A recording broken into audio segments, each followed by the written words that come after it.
先手で言えば4六角、後手で言えば6四角という地点は一つのね相手の攻撃陣を牽制する好位置なので。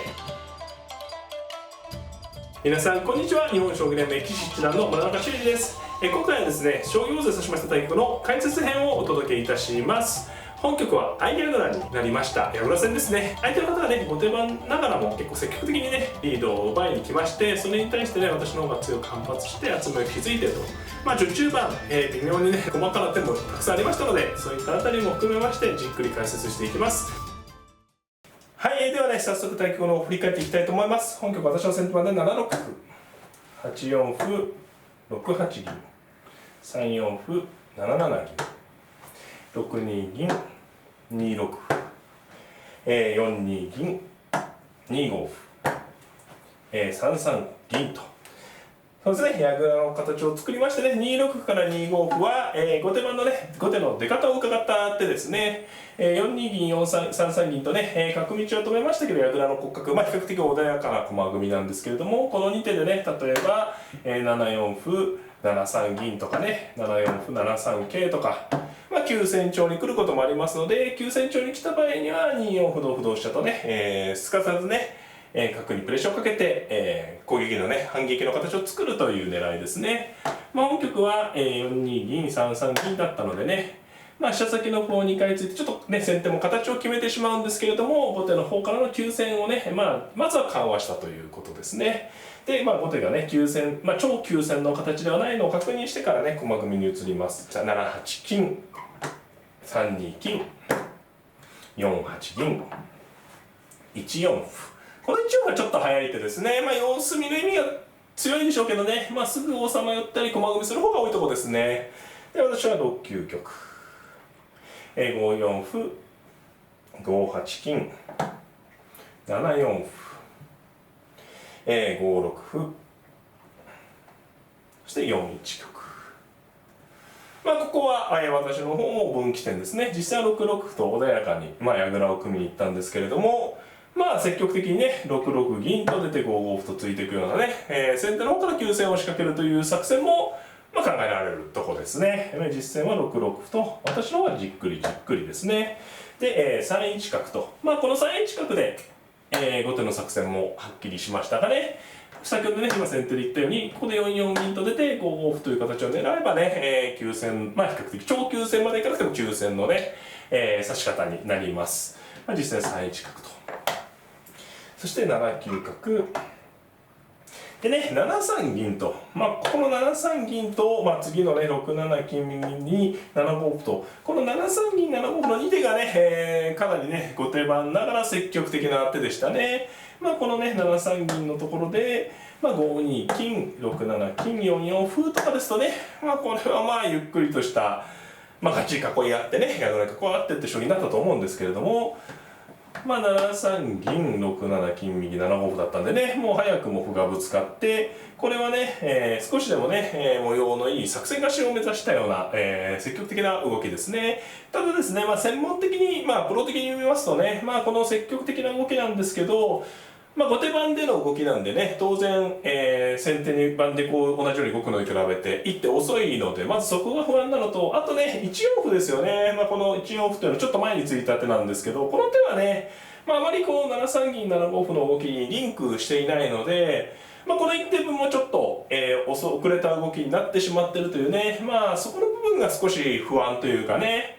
やはりね手が遅れていますとね、駒組み負けになることもあるので、これがもう大悪手で全然ダメというわけじゃないですけど、そこの部分ですよね。後手番で動くときに端歩と、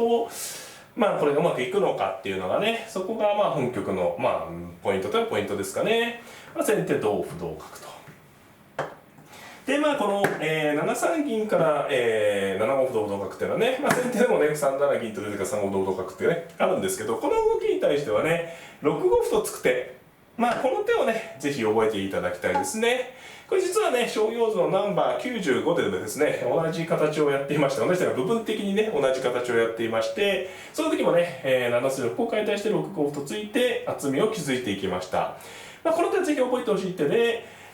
おとなしくね、7六歩と打つと6四角と引かれて、例えば6八角に7四銀7九玉7三桂とこう進みますとね、別に悪い手やってないんじゃないかって感じなんですけれども、後手のこのね6四の角が非常にいい位置なんですよね。先手はこの後例えば囲い合った後にじゃあさあそう攻めようと思った時にですね、ここに角がいると、桂馬を打つからにはこの歩突きたいんですけど、もう当然飛車は取られちゃいますし、といってね、この角が鬱陶しいと思って大手を持ってもね、こう追えないんですよね。ここに銀と桂も合いますからね、突いても同銀でも同桂でも何でもないので、矢倉戦における、先手で言えば4六角、後手で言えば6四角という地点は一つのね、相手の攻撃陣を牽制する好位置なので、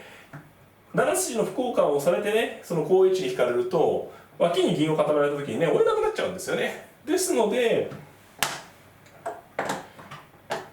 この時にですね6五歩と突いて安定させないというのがとっても大事です。似たような形でねちょっと補足の説明になるんですけど、ここでね7五歩同歩同角ではなくてすぐ6四角とこういう形であればですね、仮に王様囲ってった後にいつでも6五歩と追えるんですよね。別にすぐ追ってもいいんですけど、いつでも追えると。追えさえすればねいくらでも駒組みはできますので、まずこのね、7筋の歩交換を相手がしてきた時はね、矢倉を支えた時はねちょっと注意が必要ですね。おとなしく指すとなんか気がついたら角に睨まれてて駒組みがしにくいというねことになりがちです。ですのでここで6五歩というのは急所のね実は一手なんですよね。で6五歩に対して4二角と引いたんですけど、5七銀と上がってね厚みを作っていきます。で、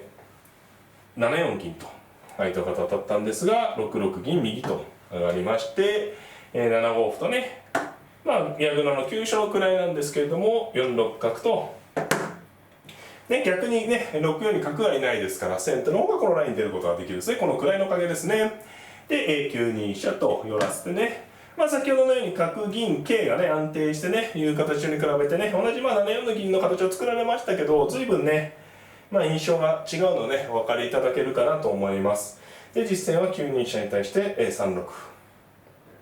で6二金ね、この手はでも相手の方非常にね矢倉を指し慣れてるというかいい駒組みでしたね。この際ね6二5二金と上がって4四歩4三金右っていうのが矢倉が自然なんですけれども、あえてね金をまっすぐ上がってね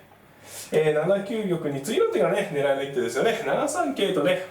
この角の睨みがね後手の方も嫌なんですよね。嫌なので、金上がって桂馬を飛べばね、金上がったってもちろん桂馬は飛べないですし、こうまっすぐ上がることでね玉は多少薄くなるんですけれども、桂馬の活用をして、場合によって飛車がこう自由に動けるようになるということでね、6二銀から7三桂はなるほどなという指し方でした。で7三桂に対してね私は6八銀と引いたんですね。これちょっとね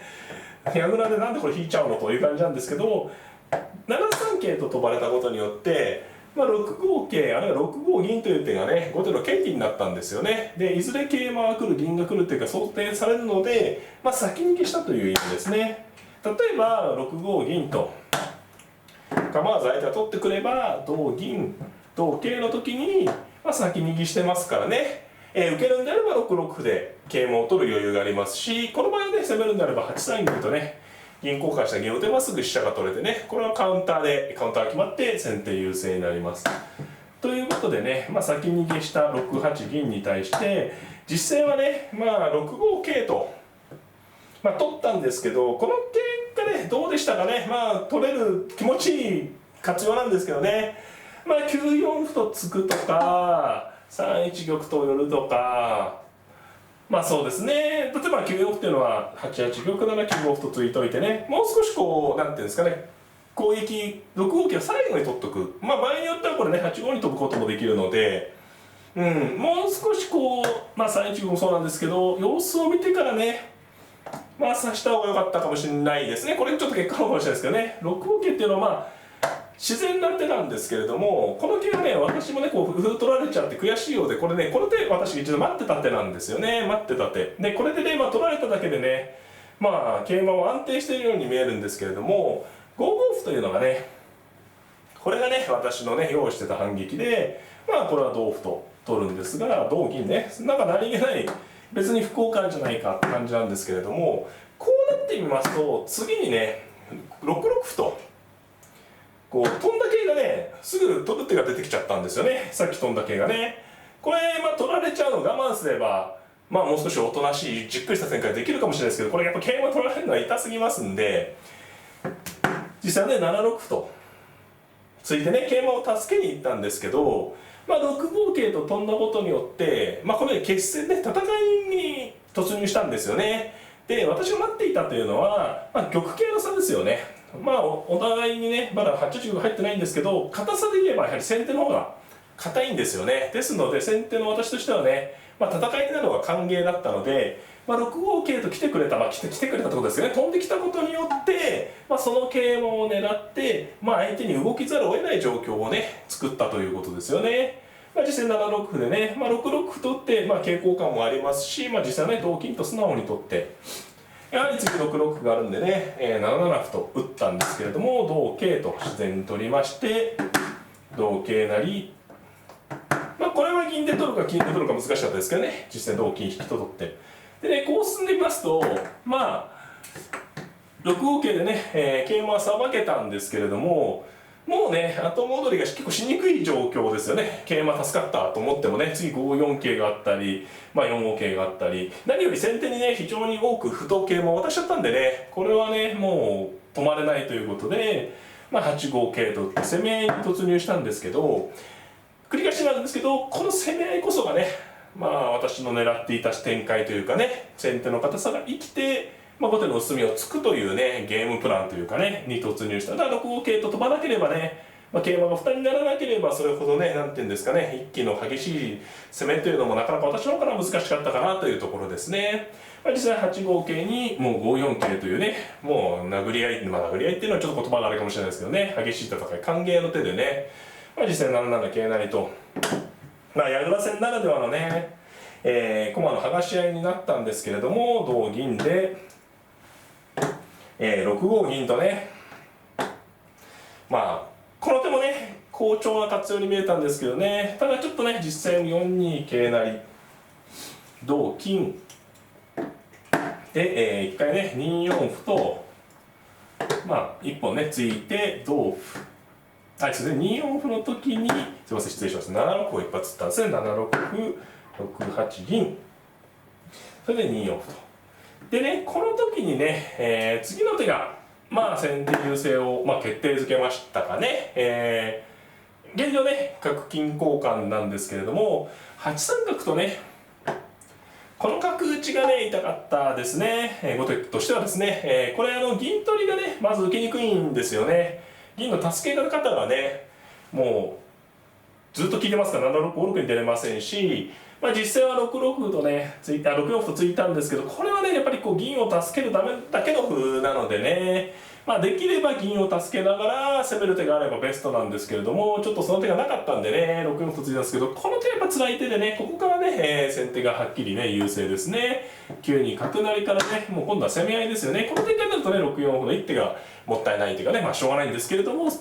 いてないってことですよね。で同香に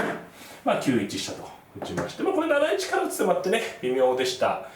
相手もすればね9二飛車成でね香車を取ってよし、実際3二玉と上がって、ここでね2四角とかね4五桂とかどんどん攻めていく手もありましたね。実戦は9二飛車で、6三金辛いですよね。ただちょっとやはり金を取られてね、もう攻めがねこっち先手に有利な攻めがあればいいんですけど、金を取られてねやっぱその次はもう受けがなくなるのでね、6三金は我慢した手なんですけれども、4五桂と打ちましてね、そうですね、はっきり優勢ですね。で5六角と、これは攻防の手ですけれどもね、3三桂成とね、銀を剥がしまして同桂に、2三銀とね、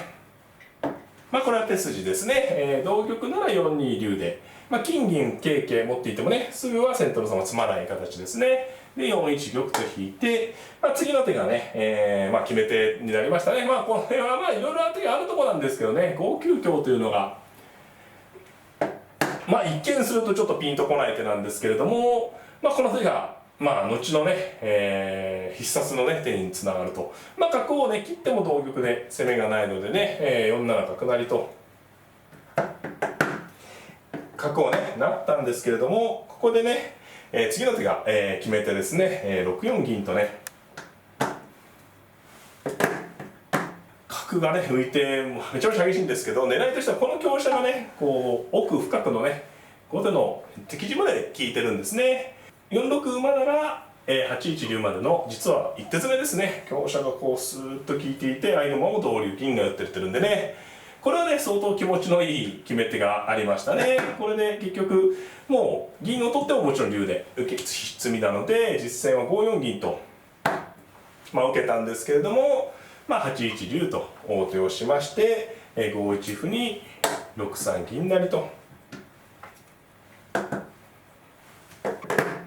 6三銀成と、6三銀成と金を取って、これではっきりしましたね。角を取れば、5四香でも勝つですし、5一竜からね、実は即詰みもありそうですね。本譜と同じ手順ですね。実戦は、ここで6六桂と、これは形作りですね。同銀も5一竜だったので、形作りの手なんですけれども、5一竜から、最後のね、詰みの部分に行きます。同玉、5四香と。